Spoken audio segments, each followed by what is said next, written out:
Welcome to WSYK number 7, What Should You Know? I'm Ethan Block, and what should you know?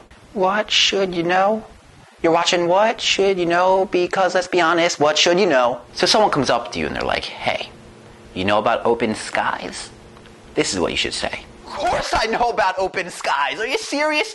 It's the agreement between the United States and the European Union that hopes to efficientize and standardize international air travel. Because let's be honest, international air travel, not so efficient, not so stress-free. But if you don't fly a lot internationally, and I don't, but I have, let me just give you a quick example.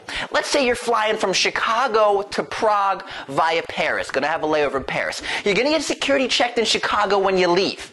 You get to Paris and you be like, hey, you're getting security checked again. Welcome to Paris. Before you ever get to Prague, 2 security checks, 1 traveling itinerary. It's just not efficient.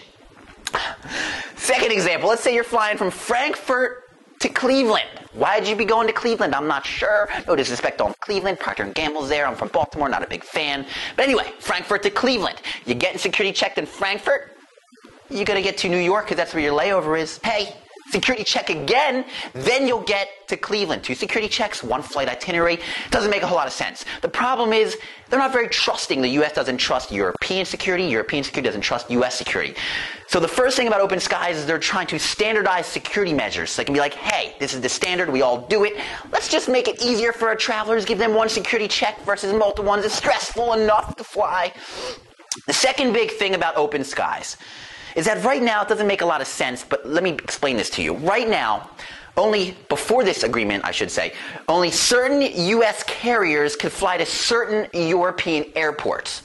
And only certain European aircraft carriers could fly to certain U.S. airports. That's just the way it was. But now after this agreement, any U.S. airline can fly to any European airport, hopefully, and any European airline can fly to any U.S. airport. This is going to help bring in some competition, hopefully lower the prices of airfare. I think it's great. Maybe we'll see it. Maybe we can fly internationally. You know, presidential elections coming up. You know, like the outcome, easier to leave the country, maybe. So anyway, open skies is another step forward to a big piece of deregulation, which they're hoping a lot of people in the United States and in Europe will happen, which is this. Right now, an American Airlines, a U.S. aircraft carrier, has to be majority owned by American citizens. And a European aircraft carrier has to be majority owned by Europeans. Now, this is regulation and laws that date back to World War II, but today doesn't make a lot of sense. They want to help lift that and say, hey, you can own it wherever you live. So you can help bring in and build bigger, stronger airlines that fly all throughout the U.S. and all throughout Europe, but are singly owned by, Europeans, Americans, whatever. This could help bring prices down if you have stronger airlines that fly more, more efficiency. People also are arguing if you end up having these beasts of airlines, that there'll be less competition and prices will go up, in fact. But you know what? I have no idea. Let's leave it to the free markets. They never let us down before. That's what I know about open skies. This has been another episode of WSYK, What Should You Know? I'm Ethan Block.